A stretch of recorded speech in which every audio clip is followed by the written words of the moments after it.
Our story starts at the end, which sounds strange, right?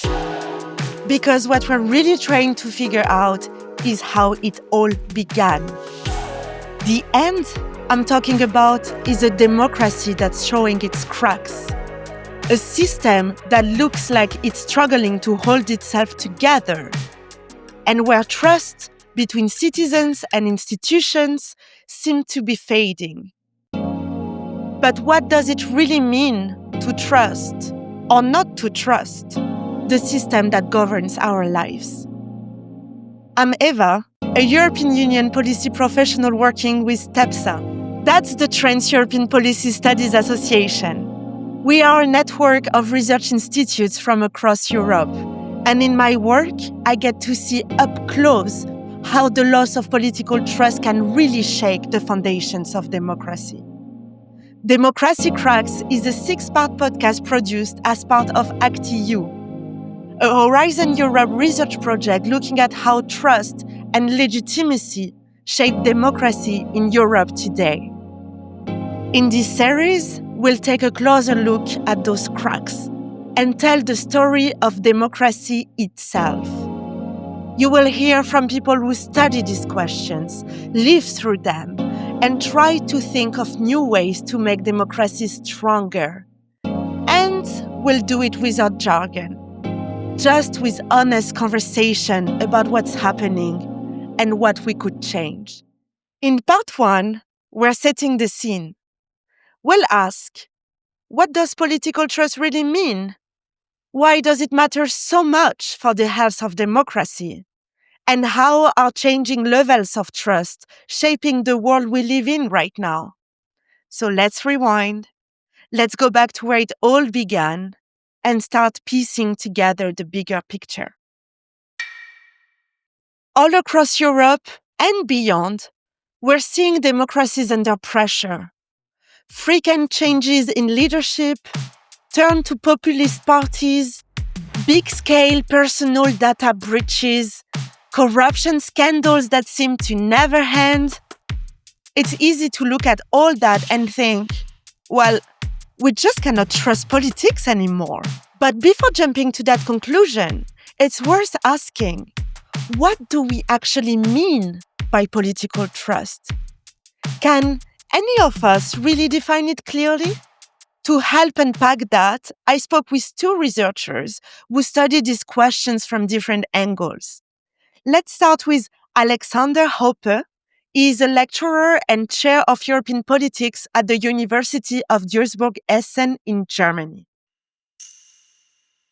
Well, political trust is very much related to trust as we know it.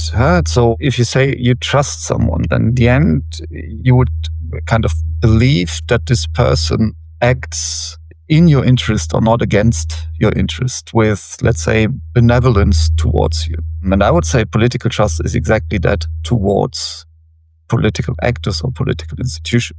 So it very much is what we have on a personal level towards political institutions. I think you can say that. And why is it important? Because it grants legitimacy to the system, but also the people that govern us. We give power to people, and our trust gives them legitimacy, but also kind of political stability, also compliance, right? So if we trust politicians and the institution and the system, we are more likely to comply with the rules they put up. While if we don't trust them, we are not very likely to comply. What I find super interesting here is that it's also at the personal level, right? First of all, yes, trust is something that we have on the personal level, right? You trust your friends or not. Political trust can be directed both towards persons, towards actors. So you can, trust, the prime minister on a personal level, even though you don't know him or her in person. But it also is an institutional issue. So it's also about trusting the parliament, trusting, the criminal court, whatever kind of political institution there is. So it has both dimensions, directed towards people, but it's also directed towards institutions or the system as such. So it's both. But what I mean is the sentiment is not too different from the sentiment we have personally towards our direct personal environment. So, for Alex, political trust is about believing. It's a belief that the system and the people who run it don't act against you. It's what keeps democracy stable and working, even when we're not happy with every decision politicians make. But trust isn't just a belief. According to Daniela Braun, professor at Saarland University, also in Germany, and ActEU scientific lead, it's also a relationship, something that can grow or break, depending on how citizens and governments treat each other. Let's hear how she defines it. From a theoretical point of view, trust might be even more important than political engagement. But from a personal perspective, it's always that when we think of democracy, we think of how can I best participate in a democracy? But at the same time, trust is the main concept behind democracy because we need a certain level of trust to make democracy work. What I try to also always bring as an example for trust, imagine, for example, a government who has a very difficult trust relationship with its citizenry because, for example, things did not really work because we have a lot of corruption in a country. Then this government cannot take decisions only because there might be these issues of trust. So this government always has to justify the decisions that the government makes. And this is completely the contrary if we have a situation of high trust. So a government which is highly trusted by its citizenry does not need to justify every decision the government makes, but really can build on this trust relationship. So it reduces in a way the workload for both sides, so for the citizenry, but also for the politicians. And therefore, trust as a relationship, it's the most basic concept of democracy. I really love that way of putting it. Trust makes democracy easier, more efficient, frictionless. When trust is high, decisions come faster and no one needs constant reassurance. But when that trust starts to crumble, everything is more difficult. Every law, every promise, every statement turns into a battle for acceptance. So, trust isn't just a nice to have. It's actually the oxygen of democracy. It's what keeps it breathing and running, even when we disagree. But if trust is really the oxygen of democracy, the question is, can democracy still survive when that oxygen runs low? No. So it could not function without it. Actually, not only democracy. I think no political system could function without political trust by the, let's say, relevant people towards the governing elite. So also autocrats need a certain clientele to trust them, because otherwise they wouldn't keep them in power. The question is, how much do we need? How much do we need, by which people, and how much distrust or mistrust can we accept? And in how far is, you might call it blind trust towards political actors and institutions actually good for democracy? Or do we need some kind of skepticism, which I would say we do? I find that really fascinating. Even authoritarian systems depend on some kind of trust. It might be trust in the idea that they'll keep things stable or provide security, for instance. But in a democracy, it's different. It's not just about following orders. It's about believing that the system actually works, that our voices count. And as Alex said, democracy also needs a bit of mistrust. That feeling of doubt that makes us keep asking questions and holding people accountable. If we trust too much, we can get complacent. But if there isn't enough, everything starts to fall apart.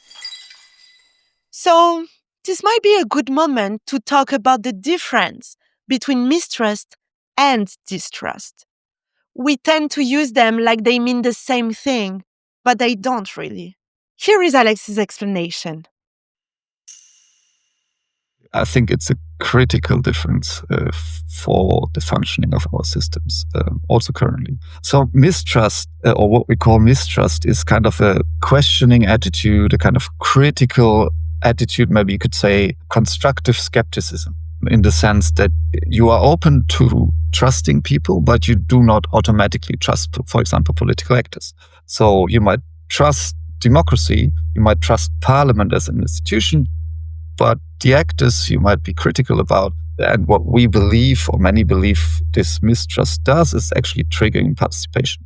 So you mistrust, and that might lead to you informing yourself, watching what people do, and participating where you can or where you want in order to kind of make sure that things are going the way you would want them to go, and that people in power behave the way you would want them to behave. And that is totally different from distrust, because distrust is the kind of very settled belief that the people in power, or politicians in general, or the political elite, is untrustworthy and always kind of acting against the best interest of you or the citizens or the nation or whatever, a relevant entity. And that is a big problem, because while mistrust can also be satisfied in the sense that you participate, you inform yourself, and you see that things are going well and that political actors act the way they are supposed to be, you can turn mistrust into trust. But distrust is very difficult to fight, because, as I said, it's a settled belief from the very beginning that political authorities act against your will. And that is detrimental for democracies. I know this might sound a bit abstract, but the main point is that we can still trust and remain cautious. No one is saying that we should blindly trust anyone. That's exactly why this distinction matters. That a bit of mistrust is actually good for democracy. And we see it across Europe. In some places, institutions still enjoy high levels of confidence. And that doesn't mean they don't face problems. But in others, trust has almost completely broken down. Daniela has more interesting inputs on where we stand and what these differences tell us about the state of trust in Europe. We really have different groups of countries. We have countries where we have even slight increase over time, and we have countries where we have a decrease over time, and we cannot see that this will be resolved in the near future. And to give you just an idea on some of these countries, so there are countries like, for example, and this might be now surprising in particular for German audiences, there was no decline of trust in Germany during the last 5 years or so. Germany, Belgium, Austria are actually countries which experience high and stable levels of trust when it comes to their national parliaments. There are then some countries which experience the decline of trust, like, for example, Ireland and Portugal. And we would explain this because there was this severe economic crisis. But then they recovered. So the levels of trust recovered over time. There are other countries who really show clearly decreasing levels of trust over time without a clear recovery. And this is in particular Cyprus, but also Greece, Italy, and Spain. So we have a differentiated set of countries all over Europe. And I guess the crisis situations and how political actors in these countries were able to deal with these particular crises had also then an impact on political trust. So there is clearly more to this story than the idea that political trust is collapsing everywhere at once. I know numbers can sound a bit dry, but here they really help us see the bigger picture. If we look at trust in the EU between 2004 and 2021, we see a decline of around 10 percentage points, from just under 60% to about 50%. This is a reality, but it's also only the first layer. When we dig deeper, we see something much more complex.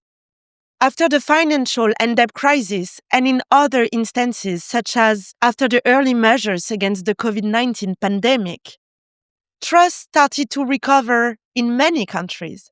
And I insist on many. In Greece, Italy, Spain, Czechia, Hungary, Romania, and Slovenia, trust partly bounced back. And in Austria, Germany, Ireland, Portugal, it actually returned to where it was before. This leaves open a big question.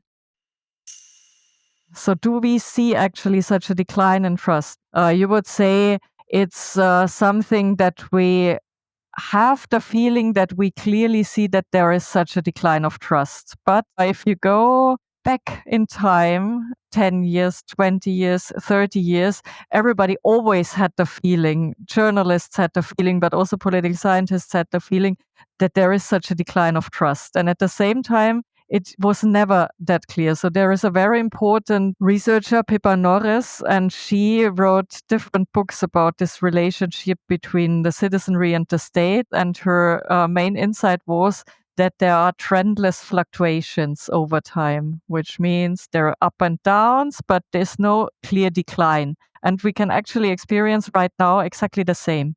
So all over Europe, if you look at the different European countries, EU member states in our case, then we do not see that all over Europe there is a decline of trust. I feel like we just busted a myth. We are not looking at a story of universal decline, but one of unevenness. Don't get me wrong. This doesn't mean that there hasn't been a steady decrease of political trust in several countries since the early 2000s. And that's something we absolutely need to take seriously. But the picture is more complex than a simple downward line. Every European country actually experiences trust differently. Because trust is shaped by history, culture, geography, crisis, and also by how government respond when things go wrong. In other words, there's no law of nature saying that trust has to keep falling. It's not doomed to disappear. So, we have talked about what trust really is, why it matters, and how the situation is much more nuanced than we might think. But now, I would like to add one more layer of complexity. We have focused a lot on trust in the EU, but remember, we live in what is called a multi-level governance system. That's a complicated word that means that authority is spread across different levels. So from your local mayor to your national government, parliament, courts, and then all the way up to the EU. For a long time, researchers thought people didn't really tell these levels apart, that trust in the system was basically the same everywhere. But that's not quite true, and that's what Alex explains. There is a difference across governance levels, right, that you refer to. And what you refer to, I think, is in our multi-level political system in the European Union, where we have the EU level down to local levels. Many kind of assumed that political trust is towards politicians or political institutions in general, and people don't differentiate between the different levels. And they do. That again is a result of the ActEU research that we see differences. So whether or not citizens of one member state trust their national government is not a good determinant of whether they would also trust the European Parliament or the European Commissions. We see, again, different trends, differences between countries. But is there a level where there is more trust than the others? Not generally. It depends again on different countries. In some countries we see that people trust their national institutions more than the EU institutions. In other countries this can be difficult. We see, so for example, we know from research on newer member states, the trust they do not have in the national elites, they kind of give to the EU and European elites because they think this is the level that can actually help improving democracy at the national level. And it can be the other way around as well. I feel like we need to dig a bit deeper here. You might remember the financial and debt crisis, also mentioned by Daniela, and how some countries came under enormous pressure, where austerity and unemployment hit the hardest, like in Greece, Spain, Portugal. Brussels was often seen as responsible, and trust in the EU really dropped. But it wasn't just the EU that took the hit. National institutions suffered too. Let's take Greece as an example. Trust in the government fell to 20% in the years after the crisis. Later, it climbed back to around 30-35%. That was in 2021.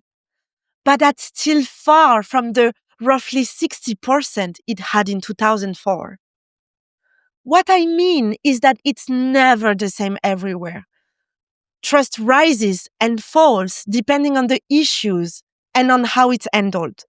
Context really is everything when it comes to understanding why people trust one level of governance more than another. But the positive fact that trust can recover shouldn't make us forget about some less positive trends. For example, national parliaments and governments represent a level where trust has been steadily deteriorating since 2004. That's a reality. That's where we'll leave it for now. Just like trust is the foundation of any meaningful relationship, political trust is fundamental to our relationship with the system that governs us. It is so present in our daily life that it's easy to have an opinion about it. And in times as challenging as ours, it's also easy to think that trust is declining everywhere, maybe even dying. But political trust is not fixed, nor uniform. It has changed and will keep changing over time, space, and circumstances. We could see it as a story of constant negotiation, rather than one of constant decline. A negotiation between citizens and their representatives, between ideas and disappointments, between hopes and doubts. Maybe that's why democracy is so fragile, because it's alive and it relies on trust that has to be earned and given again and again, just like oxygen, invisible, often taken for granted, yet clearly essential. I know that saying it's more complicated than we think is not usually very helpful, but in this case, it's a sign of hope. Because when research shows that trust is not simply disappearing, that citizens differentiate between governance levels, and that context matters, we actually regain agency. But more on this soon. For the time being, let's continue our explorations of Europe's democracy cracks. Variations and declines in trust are real. And I don't know about you, but when it happens, it makes me feel like everything is heavier. Like every promise needs proof. Every decision leads to more fights. And somewhere along the way, I get detached. So what happens then? What are the roots of this disillusionment? And who, if anyone, is responsible? This is what we will explore in the second episode of Democracy Cracks. Before we close, a quick reminder.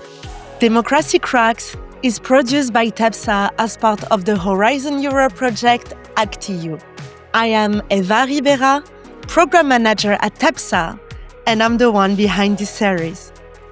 If you're curious about the data, studies, or research that inform what you've heard today, you will find all the references in the episode description. And if anything in this episode made you think, smile, question, or disagree, please reach out. I'm always happy to hear from you. See you next time.